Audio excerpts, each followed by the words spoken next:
우리 갈라디아서 지금 묵상하고 있는데 갈라디아서 진짜 좀 많이 어렵습니다. 그래도 우리 그 신앙의 어떤 기초를 다지는 중요한 내용입니다. 갈라디아서 3장 15절부터 20절 내용인데요. 15절 먼저 읽고 시작하도록 하겠습니다. 갈라디아서 3장 15절 같이 읽겠습니다. 시작. 형제들아, 내가 사람의 예로 말하노니 사람의 언약이라도 정한 후에는 아무도 패하거나 더하거나 하지 못하느니라. 자, 우리가 성경을 읽고 있는데 갈라디아서 성경이잖아요, 그죠? 성경은 이제 구약과 신약으로 구성되어 있습니다. 근데 구약과 신약으로 나누어져 있지만 이 구약 신약, 이 성경이 지향하고 있는 목적은 똑같이 하나입니다. 그 목적이 무엇일까요? 사실 우리가 성경을 읽으면서도 성경의 목적을 모르고 읽기 때문에 성경을 많이 읽는데 성경적이지 않을 수 있는 거예요. 성경을 많이 읽어서 성경 많이 읽은 것으로 뿌듯함을 느끼는데 하나님은 성경 읽고 있는 우리 모습 보고 심지어 염려하실 수도 있습니다. 신약 구약으로 구성되어진 성경 다르다고 생각할 수 있지만 목적이 똑같아요. 그 목적이 뭘까요? 성경의 목적은요, 한마디로 이야기하면, 한 단어로 이야기하면 한번 따라하겠습니다. 의. 구약은 무엇이냐고 하면 이 율법을 지킴으로 의에 이른다는 것이고요. 신약은 예수 그리스도를 믿음으로 의에 이른다는 것입니다. 그러니까 둘 다 의에 이른다는 것입니다. 성경이 목적하는 바는 의입니다. 이걸 꼭 기억해야 합니다. 왜 성경을 읽습니까? 성경을 통해서 무엇을 알고 싶습니까? 성경을 통해서 무엇이 이루어지기를 원하십니까? 정답은 다 의입니다. 의가 뭐냐? 조금 의를 조금 더 풀어놓으면 한번 따라하겠습니다. 공의, 정의, 의의 이론적인 면을 공이라고 하고 의의 실천적인 면을 정의라고 하죠. 어쨌든 공의를 알고 싶고 정의를 행하고 싶어서 성경을 읽는 것입니다. 공의를 아는 백성, 정의를 행하는 백성 만들기 위해서 하나님이 성경을 주신 것입니다. 그리고 또 의란 무엇이냐? 사실은 가장 공의로우시고 가장 정의로우신 성품 때문에 하나님께서 우리에게도 공의롭고 정의롭기를 원하셔서 성경을 주신 것이잖아요. 그래서 사실 의란 또 달리 이야기하면 하나님을 닮는 것이고요. 의란 그 하나님께서 완전한 공의와 완전한 정의를 이루시고 다스리실 완전한 하나님 나라를 바라보는 것을 의라고 이야기합니다. 이게 성경 전체의 목적입니다. 다시 정리하면요, 신구약이 둘 다 의에 이르는 길입니다. 공의와 정의에 이르는 길이고요, 공의와 정의로우신 하나님 닮는 길이고요, 하나님이 이 세상에서 완전한 공의 이루어질 수 없습니다. 완전한 정의 이루어질 수 없습니다. 이 세상은 어떤 의미에서 그 공의와 정의를 연습하는 기간이지 완전한 공의와 정의가 이 땅에 이루어질 거라고 생각할 때부터 여러분들 굉장히 좀 뭐랄까 극단적인 모습들에 이렇게 그 신앙 잘못된 신앙이 될 수 있습니다. 궁극적으로는 완전한 공의와 정의가 이루어질 하나님 나라를 바라보게 하는 것이 성경의 목적이다. 이것을 아셔야 하는데요. 자, 그런데 여러분, 율법을 지키는 행위로 의에 이른다는 것과 예수 그리스도를 믿는 믿음으로 의에 이른다는 개념은 서로 상반된 개념처럼 보이지 않습니까? 전혀 다른 개념이지 않습니까? 그리고 이 두 개념 중에서 솔직히 뭐가 더 도덕적으로 보입니까? 아니, 뭐가 더 이성적으로 받아들일 만합니까? 율법을 행함으로 의에 이르는 거하고 예수 그리스도를 믿음으로 의에 이르는 거, 뭐가 더 도덕적이고 뭐가 더 이성적이고 합리적입니까? 전자입니다. 여러분, 율법을 행함으로, 그러니까 뭐 율법 그냥 간단하게 이야기해서 착한 일 함으로, 좋은 일 함으로 의로워진다는 것이 훨씬 더 도덕적이고 훨씬 더 합리적이고, 사실은 세상의 모든 고등 종교가 모양만 달라서 그렇지 다 구약을 가지고 있는 것입니다. 구약은 굉장히 사람들에게 아주 이해하기 쉬운 것이고 받아들여지기 쉬운 것입니다. 그런데 비해서 예수를 믿으면 의에 이른다. 이해도 잘 안 되지만 대단히 부도덕하잖아요. 왜 내 의의 문제를, 예수가 누구길래 내 의의 문제를 해줄 수 있어? 해줄 수 있다는 것도 잘 믿을 수 없어요. 왜냐하면 나는 할 수 있으니까. 또 해줄 수 있다 해도 뭐랄까요? 굉장히 의존적이고 자립적이지 못하고 뭔가 이거 아닌 것 같단 말이잖아요. 그죠?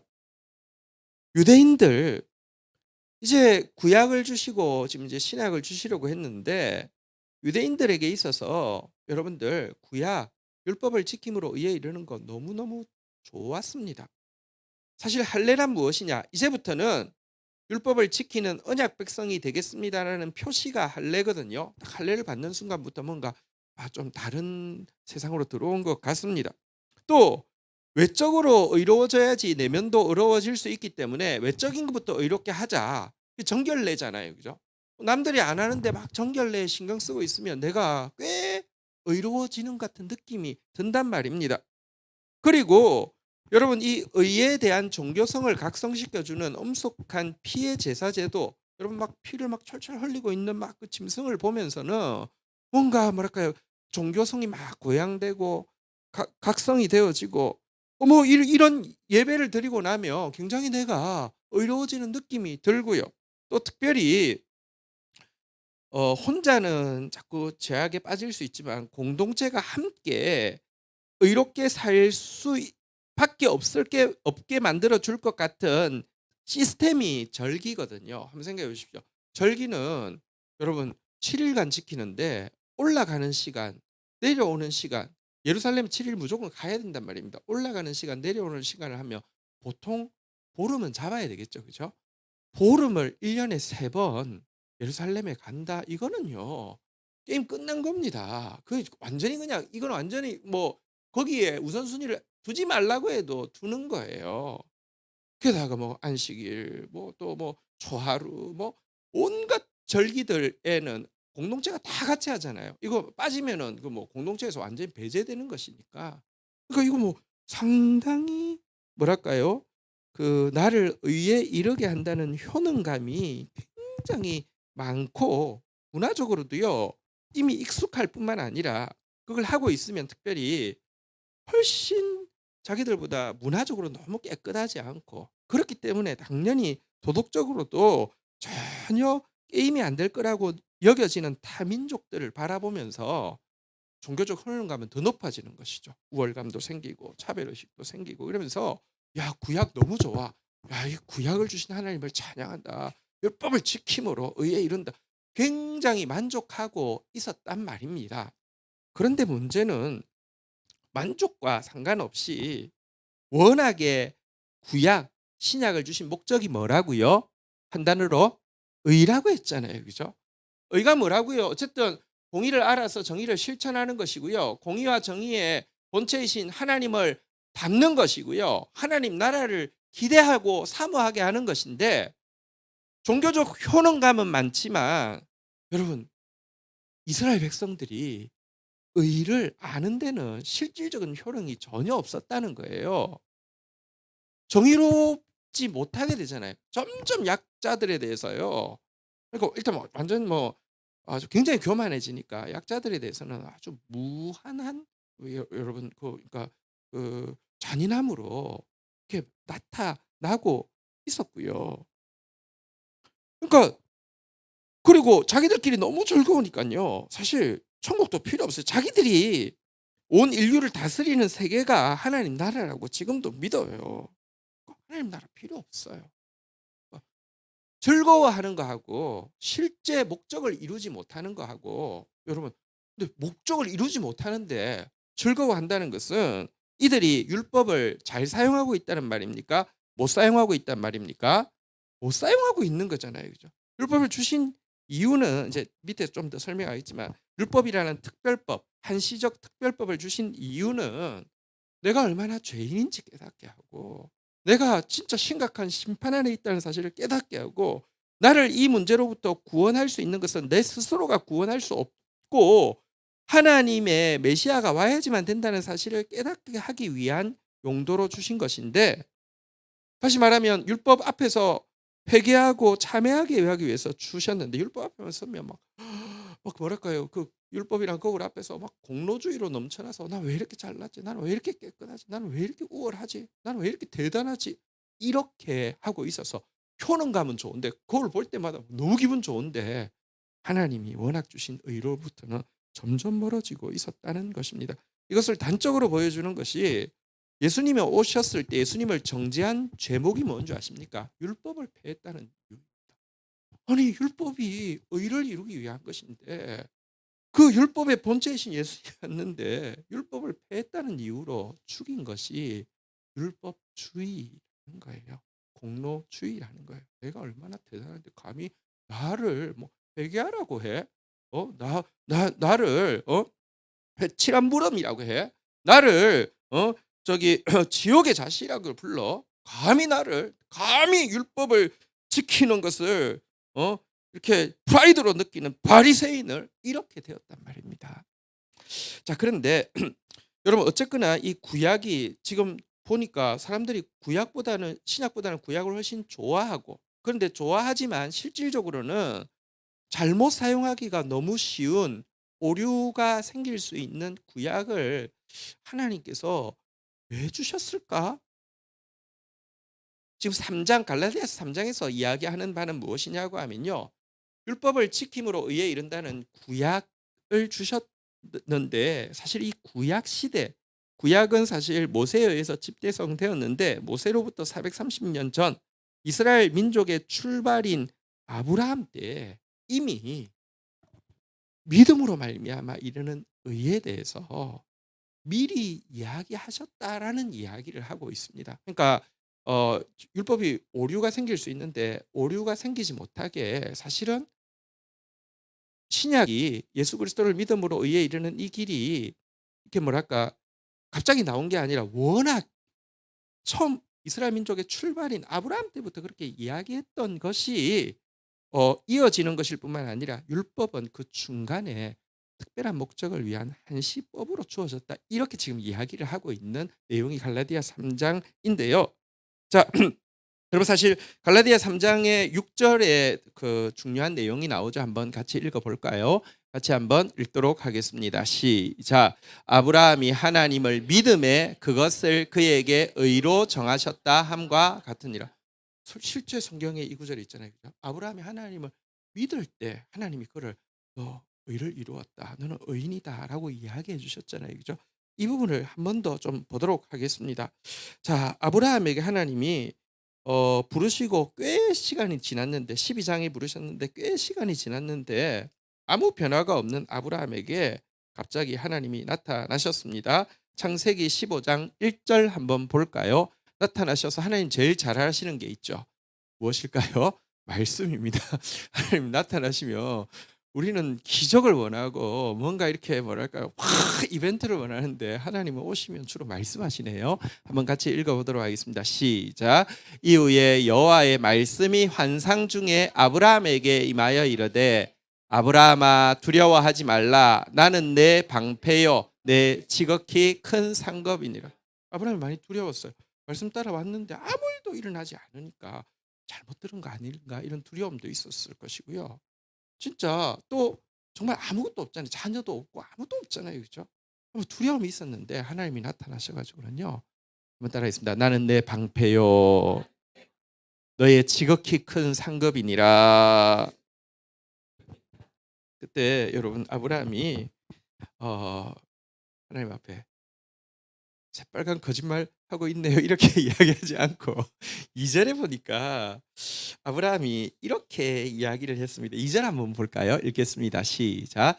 아브라함이 이르되 주 여호와여 무엇을 내게 주시려 하나이까? 나는 자식이 없사오니 나의 상식자는 이 다메섹 사람 엘리에셀이니이다. 여러분 이 보십시오. 자식 준다는 말 믿고 땅 준다는 말 믿고 왔는데 아무것도 없는, 땅도 없고 자식도 없는데 오랜만에 하나님 나타나셔서 두려워하지 말라 내 방패 지극히 큰 상급이니라 할 때 새빨간 거짓말 하고 있는데 이렇게 하지 않고요. 하나님께 묻는데요. 여호와여 무엇을 내게 주시려나이까? 이 좀 따지는 투가 아니라요. 나는 자식이 없사오니 나의 상속자는 다메섹 사람 엘리에셀이니이다.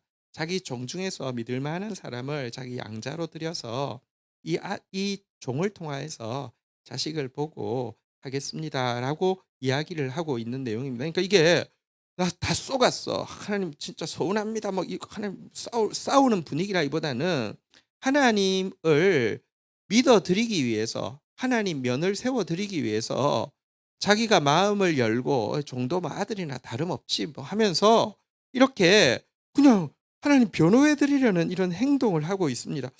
하나님이 이 행동을 보면서 야, 넌 진짜 참 고맙다 야. 너 진짜 나 이해해 주니까 고맙다 이러면서 의로 여기셨어요? 아니에요. 이렇게 하나님 믿어 드리려고 하는 이 참 착한 행위를 보시고 의롭다 여기신 것도 아니고요.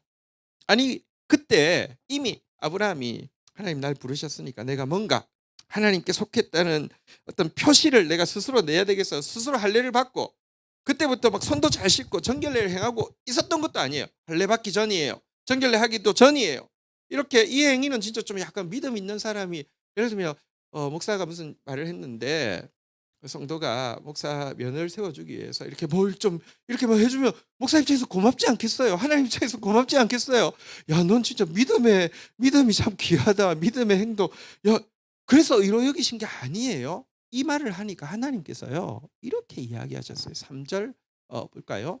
아브라함이 또 이르시되 주께서 내게 씨를 주지 아니하셨으니 내 집에서 길린 자가 내 상속자가 될 것이다 하면서 씨 안 주셔도 괜찮아요. 하나님 이해해요. 나 하나님 따라온 거 후회하지 않아요. 이렇게 해도 뭐 약속 이루어진 것이죠. 그건 뭐 생각이 나름 아닙니까? 괜찮습니다. 저는 괜찮습니다. 저 하나님 좋아해요. 이렇게 이야기할 때요. 4절 한번 읽어보도록 하겠습니다. 같이 한번 읽겠습니다. 시작. 말씀이 그에게 임하여 이르시되 그 사람이 내 상속자가 아니라 내 몸에서 날 자가 내 상속자가 되리라. 이렇게 이야기를 했습니다. 아니라고. 믿어주어서 고마운 게 아니라 아니야. 그 다메섹 엘리에셀이 충성된 종은 맞지만 상속자 아니야. 이렇게 이야기했습니다. 5절 한번 볼까요? 그러면서 하신 일이 있죠. 같이 읽겠습니다. 시작. 그를 이끌고 밖으로 나가 이르시되 하늘을 우러러 무뼈를 셀 수 있나 보라. 또 그에게 이르시되 내 자손이 이와 같으리라. 여러분 하나님이 다메섹 엘리에셀 아니야 하고 하더니 야, 좀 나와봐. 하늘에 별이 얼마나 쏟아졌을까요? 지금도 시골 가면 이 별이 쏟아지는데 옛날에는 진짜 무슨 매연 나올 때 별로 없잖아요. 그죠? 얼마나 쏟아졌을까요? 한번 세봐. 그러니까 어디까지 셀 수 있는지 한번 해봐. 그러니까 한참 세고 있으니까 이럴 때 너 자손이 와 같을 거야. 이렇게 이야기할 때 6절 아까 나왔던 9절이죠. 다시 한번 읽어볼까요? 읽겠습니다. 시작. 아브라함이 하나님을 믿으니 여호와께서 이를 그의 의로 여기시고. 여러분 근데 다시 한번 생각해 보십시다. 아브라함이 스스로 부름받고 나서 할례나 정결례를 제정한 게 아니에요. 할례 안 받았었고요. 여전히 막 되게 지저분하게 살았을 거예요. 아브라함이 하나님을 믿어드리는 행동, 다시 말하면 자식 안 주셨어도 자식 주신 거나 다름없어요 하면서 만들어내는 그 착한 마음에서 만들어내는 일 때문에 의로 여기신 것도 아니에요. 그거 아니야 라고 이야기했어요. 혹은 하늘의 별처럼 너 자손을 주리라고 할 때 아브라함이 이야기합니다. 사실 뭐 하나님 그 하늘의 별처럼 하면 살 데가 많이 필요하겠죠. 살려고 하면 땅이 많이 필요하겠죠. 제 생각엔 아마 하나님이 저를 그거 보고 사신 것 같은데 제가 부동산 투자 감각이 좋잖아요. 사실 여기 가난안 와서 하나님은 아무 일도 안 하신 것 같지만 제가 일을 좀 했습니다. 땅 거의 다 사뒀습니다. 이제 뭐 자식 많이 생겨도 하나님 뭐 큰 염려 안 하셔도 될 겁니다. 아니요. 아브라함 돌아가실 때까지요. 무덤 땅 하나밖에 못 샀어요. 그러니까 땅 사놓은 행위를 보고 야, 너 진짜 참 너 행위가 너 감각이 대단하구나. 너 그래서 의로 여기신 것도 아니고요. 그냥 하나님이 아니라고 하니까 그래 아니죠. 따라 나오라니까 따라 나와서 별세라고 하니까 별세다가 너 자손이 이렇게 될 거니까 그래요. 그랬더니 의로 여기셨대요. 행위가 개입될 게 하나도 없었어요. 근데 그게 구약보다 그러니까 구약의 집대성인 율법이 모세 때에 집대성된 430년 이후보다 430년 전이란 말이에요. 이스라엘 백성들이 출발하는 출발점이란 말이에요. 근데 한번 생각해 보면 여러분 이 모습이 의에는 어느 정도 효용이 있었을까 한번 보십시다. 아브라함이요. 이렇게 했던 것은 여러분 아브라함이 하나님을 믿었던 것은 하나님을 좋아했다는 뜻이에요. 여러분 내가 저 사람을 얼마나 사랑하는지는요. 위기의 순간이 있잖아요. 그죠? 저 사람을 내가 얼마나 사랑하는지를 진짜 측정해 볼 수 있는 가장 중요한 순간이 무엇일까요? 그를 얼마나 어디까지 믿어줄 수 있느냐가 그를 사랑하는 정도예요. 아브라함은요. 사실 지금 눈앞에 보이는 구체적인 땅을 주신다고 했는데 땅 집원 달라고 계약서 쓰자고 하지 않았습니다. 심지어 가나안 땅 준다는데 가나안 땅 어딘지 몰라서 중앙까지 들어갔는데도 거기가 그 땅인지도 모르고 갔어요. 땅도 중요한 게 아니고요. 자손 솔직히 지금 다메섹 엘리에셀 하나님 위에서 이렇게 뭐 자손처럼 여겼겠다고 했는데 아니라고 했지만 별처럼 준다고 했지만 솔직히 여러분 믿었지만 구체적으로 그러면 뭐 언제 뭐 어떻게 이것도 관심이 없었어요. 아브라함은요. 하나님이 좋았던 거예요. 하나님이 좋았기 때문에 하나님의 말씀이 좋았고 하나님 사랑했기 때문에 그의 말씀이 믿어졌어요. 근데 하나님을 사랑하기 때문에 그의 행동에 보면요. 여러분 사실 여러분 하나님이 좋다는 것은 항상 상대적인 개념입니다. 하나님을 더 많이 사랑한다는 것은요. 세상을 덜 사랑한다는 뜻입니다. 롯 하나 데리고 나왔는데 어쨌든 자식은 없지만 재산이 좀 늘어나니까 롯이 욕심부리였잖아요. 그죠? 그러니까 바로 한 이야기가 싸우지 말고 너 원하는 땅 먼저 가져. 그래서 정말 여호와의 동산 같아 보이는 소돔을 골라서 갔어요. 그래도 보내고 나서 얼마나 좀 속도 상하고요. 서운하기도 하고 조카를 아들처럼 생각하고 살았는데 그 이기적인 모습 보고 서운하기도 하고 속도 상하고 뭐 이랬는데도 하나님이 얘야 너 서운하지? 너 일어나 봐. 너 동서남북으로 한번 걸어가 볼까요? 그래서 통으로 한번 걸어가 보고 또 서로도 한번 걸어가고 시키는 대로 잘하거든. 남으로도 걸어가고 북으로도 야 아브라함아 너가 앞으로 동서남북으로 여러 군데로 돌아다닐 거야. 근데 너 아니 네가 밟은 땅은 전부 너 거야. 또 그 말 듣고는 에 하고 그냥 그러고 있었어요. 그게요. 하나님을 더 사랑했다는 증거예요. 세상적으로 보면 하나님 믿었더니 손해 본 거예요. 자식도 안 생기는데 재산이라도 생겨서 위로받을 줄 알았더니 재산 제일 큰 거 지금 롯이 떼갔는데 뭐가 좋아요. 근데 하나님을 더 믿었기 때문이에요. 그리고 그 욥이 선택한 소돔 땅이 전쟁이 나 가지고요. 똘싹 망하게 되었고 포로 잡혀 갖고 욥도 포로 잡혀 갔어요. 하나님 신원하시는 하나님 할렐루야 주님 감사합니다. 혹은 또 하나님 이런 일이 있을 줄 알고 저를 그 땅 안 가게 하신 여호와 이래 이게 아니라요. 여러분 공의는 정의의 행동을 나타나잖아요. 그죠? 어쨌든 침략을 당한 거고 여러분 그 땅에 그 밉지만 혈육이 잡혀갔을 때요. 자기 군사들을 동원해서 옛날에 전쟁은 뭐 죽기 아니면 살기 전에 자기 다 죽을 수도 있잖아요. 그들 구하러 가서 다 구해내고 오잖아요. 그죠? 근데 구해내고 왔을 때 그냥 하이라이트 장면이 창세기 14장 23절 한번 찾아보실래요? 소돔 왕한테 아브라함이 한 말입니다. 창세기 14장 23절 한번 볼까요? 같이 한번 읽도록 하겠습니다. 시작. 내 말이 내가 아브라함으로 치부하였다 할까 하여 내게 속한 것은 실 한 오락이나 들매건 한 가닥도 내가 가지지 아니하리라.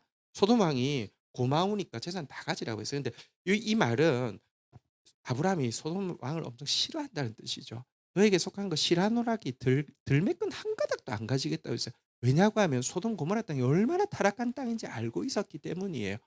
그럼에도 불구하고 구하해 주러 갔어요. 왜냐고 하면 그게 정의니까요. 약한 자 돌아보는 게 정의니까요. 그러니까 보면 여러분 아브라함이 믿음으로 의로 여겼다 그랬는데요.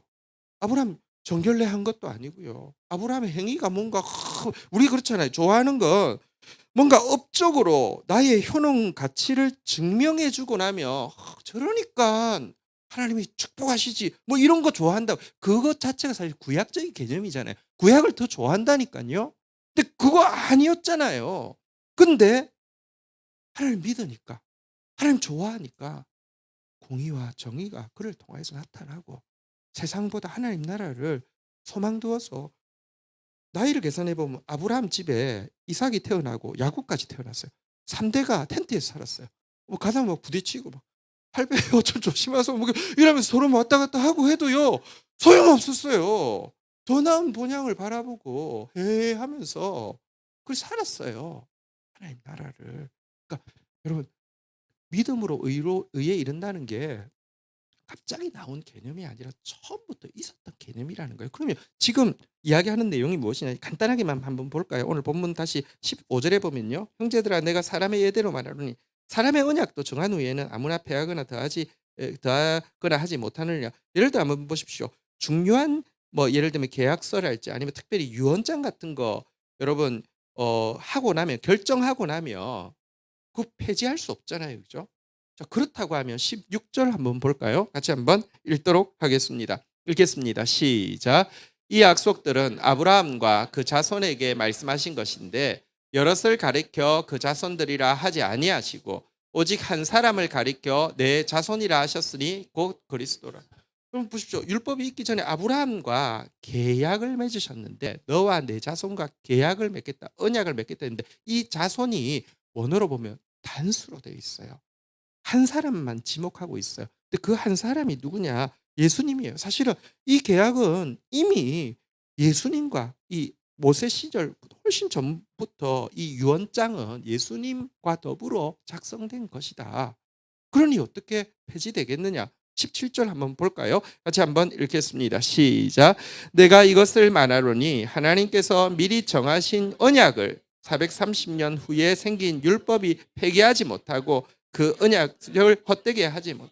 그러니까 워낙 목적을 잘 보여주는 게 처음에 있었고 그 뒤에 생긴 이게 여러분 유언장 먼저 작성됐는데 후에 뭐 그 자녀들이 바꿀 수가 없잖아요, 그죠? 그처럼 이게 율법으로 폐지할 수 없다 이렇게 이야기를 하고 있습니다. 지금 자꾸 이 믿음으로 의에 이르는 구원의 길이 열렸는데 자꾸 율법에 나오는 정결례 지켜야 돼 할례 받아야 돼 자꾸 이 주장하고 있는 무리들에게 그러니까 설명을 하고 있는 것입니다. 18절 만일 그 유업이 율법에서 난 것이면 약속에서 난 것이 아니라 그러나 하나님 이 약속으로 말미암아 아브라함에게 유업을 주신 것은 율법을 잘 지킨 행위 아까도 이야기했지만 정결례로 모든 사람 중에서 제일 깨끗해 아브라함이. 넌 너무 깨끗해요. 그래서 세운 거 아니라고요. 혹은 율법의 행위 뭔가 내가 바다에 하늘에 별 같은 자손을 두고 싶은데 누군가 나를 좀 서포트해 줄 내 뜻을 구현해 줄 행위를 가진 사람 없나 했더니 부동산 왕 아브라함 등장 아니란 말이에요. 그냥 여러분 진짜 그에게 유업을 주신 이유가 율법을 지켜서가 아니라 언약의 약속을 믿음으로 주신 것이 다 이렇게 지금 이야기를 합니다. 그러면서 19절 한번 볼까요? 그런데 왜 율법을 주셨느냐 얘기 나오죠. 같이 읽겠습니다. 시작. 그런즉 율법이 무엇이냐? 범법함으로 더하여진 것이라 천사들을 통하여 한 중보자의 손으로 베푸신 것인데 약속하신 자손이 오기까지 성경은 워낙에 의에 이르는 길인데요. 처음부터 믿음으로 의에 이르는 거예요. 믿음. 하나님을 사랑함으로 하나님 좋아함으로 하나님 닮아가고 하나님 나라 백성 되는 게 성경의 목적이에요. 그런데 율법을 주신 이유는요. 한번 따라하겠습니다. 범법함으로 더하여진 것이라 인간이 범죄하고 타락함으로 말미암아 하나님께서 한시적으로 특별법을 주셨다는 거예요. 여러분 헌법이 상위법이에요. 특별법이 상위법이에요. 헌법이 상위법이죠. 특별법은 그걸 보완하기 위해서 한시적으로 쓰는 거잖아요. 그죠? 인간에게 의에 이르는 길로 성경을 주셨는데 먼저 범죄하고 나서는 인간이 범죄한 사람의 가장 큰 특징이 뭔지 아십니까? 자기가 죄인인 줄 모른다는 사실입니다. 교만한 사람의 가장 큰 특징이 뭔지 아십니까? 자기가 교만한 줄 모른다는 것입니다. 교만한 줄 아는 사람은 교만한 게 아닙니다. 죄인인 줄 아는 사람은요, 사실은요, 희망이 있습니다. 하나님께서 범죄한 인간, 그런데도 교만한 줄도 모르고 범죄한 줄도 모르는 인간에게 율법을 주신 이유, 그리고 율법을 지켜야 의에 이를 수 있어라고 무섭게 이야기하신 이유는 그 앞에서 내가 진짜 범죄했구나. 내가 심판받게 되구나. 나로서는 의에 이룰 수 없구나를 알게 하기 위한 것입니다. 그리고 특별히 이것도요. 자 한번 따라하겠습니다. 천사를 통하여 한 중보자의 손으로 베푸신 것인데 이 율법을 주실 때 계약 자체도 천사와 모세가 한 것이다 이렇게 이야기하면서 여러분 보십시오. 이 무슨 뭐 이렇게 어 예를 들어 봐 대통령이 직접 와서 이야기할 때도 있지만 뭐 국무총리가 이야기하는 것도 있고 아니면 무슨 장관이 이야기하는 것도 있고 무슨 이제 뭐 교장 선생님이 이야기하는 것도 있고 한데 권위가 다르잖아요. 그죠? 하나님께서 직접 하시는 것이 아니라 이건 한시적 특별법이기 때문에 모세, 천사 손으로 이렇게 베푸신 한시적 특별법이다. 이렇게 하위법이고 한시적 특별법이고 그래서 성경에는 계속 나오는 게 초등 교사와 같은 역할이다. 이렇게 이야기를 하고 있는 것입니다. 거기에 비해서 20절 마지막 절입니다. 같이 한번 읽도록 하겠습니다. 읽겠습니다. 시작. 그 중보자는 한 편만 위한 자가 아니나 하나님은 한 분이시니라. 율법의 그 중보자 이게 모세 같은 경우는요. 그러니까 그 이 체계를 할 때 여러분 이 언약이라는 것을 이 율법을 지킴으로 하나님 백성이 된다는 것이잖아요. 그죠? 그것은 어 쌍방간의 약속이 되는 것입니다. 하나님도 너희들이 율법을 잘 지키면 내 의로운 백성이 될 것이다라고 약속하는 것이지만 사람도 그 율법을 잘 지켜야 언약 백성이 된다는 것을 받아들입니다. 요렇게 되는 것이거든요. 그 중보자는 그러니까 쌍방편에서 이렇게 중간 이렇게 마치 부동산 중개업자처럼 한 것이란 말입니다. 그러니까 한쪽이 어기면은 효능 자체가 없어지는 것입니다. 그런데 여러분 인간이 신실하지 못함으로 말미암아 율법으로는 의에 이를 수가 없었죠. 율법을 도리어 파괴했기 때문에 더 심판을 크게 할 뿐이었죠. 하지만 이 믿음으로 말미암아 의에 이르는 이 길은요. 변하지도 않고 쇠하지도 않으시는 한 분 하나님께서 일방적으로 먼저 주심으로 시작됐을 뿐만 아니라 그 하나님이신 예수님이 오셔서 일방적으로 대가를 지불해 주심으로 완성이 된 것이기 때문에 우리에 의해서 그것이 파해질 수 있는 방법이 없는 무효화될 수 없는 방법이 없는 그런 법이다. 이렇게 이야기를 하고 있는 것입니다. 그래서 믿음으로 말미암아 의에 이르는 축복은 진실로 지금도 효력이 있고 축복이 되는 것이다. 이렇게 이야기를 하고 있습니다. 저는 사실 그 지난 주 중에 이 갈라디아서 3장 6절이 나오는 새벽기도 날 그날에 하나님 앞에 서서 이제 생각을 해봤어요. 하나님 주신 약속이 있지 않습니까? 우리는 다음 세대란 이름 자체가 약속이죠. 그리고 사명이기도 하고요. 그리고 지난 주 설교는 배나 보상하리라입니다. 영원한 기업으로 영원한 언약으로 주신다는 내용입니다. 자 그런데 이제 그 약속의 말씀이 믿어지기 때문에 사실 두렵죠. 그러니까 안 믿어지는 사람한테는 두렵지도 않고요. 요즘은 사실은 기도 시간대마다 좀 되게 많이 두렵습니다. 두려워서 기도를 하면서 생각을 해봤어요. 제가 뭘 할 수 있을까요? 이렇게만 생각을 해봤어요. 뭔가 이 다음 세대의 부흥을 위해서 내가 뭘 할 수 있을까요? 막 생각해봤더니 진짜 할 수 있는 게 아무것도 없어요. 이렇게 옛날도 시작할 때 아무것도 없었지만 옛날은 아무것도 없다는 사실을 잘 몰랐는데 지금은 시간이 좀 지나서 옛날보다는 여건이 더 나을 수는 있지만 늙기도 늙었지만 옛날보다는 더 진짜 아무것도 아닌 존재라는 사실이 더 알아져서요. '내가 뭘 해서 하나님을 기쁘시게 해 드릴 수 있을까? 내가 이 약속 이 사명을 위해서 내가 뭘 할 수 있을까? 뭘 하면 좀 하나님 기쁘시게 해 드릴까?' 이거 생각해 보니까 아무것도 할 수가 없어요. 사실은 진짜 좀 하나님이 하나님이 일을 하시겠다고 할 때 두려움이 훨씬 많아요. 진짜 많이 두려워요. 요즘에 기도할 때마다 많이 두렵고 모세가요 하나님이 찾아오셨잖아요 80살에. 그래서 내 백성들의 신음소리를 내가 들었고 저들의 압제하는 손을 내가 보았다.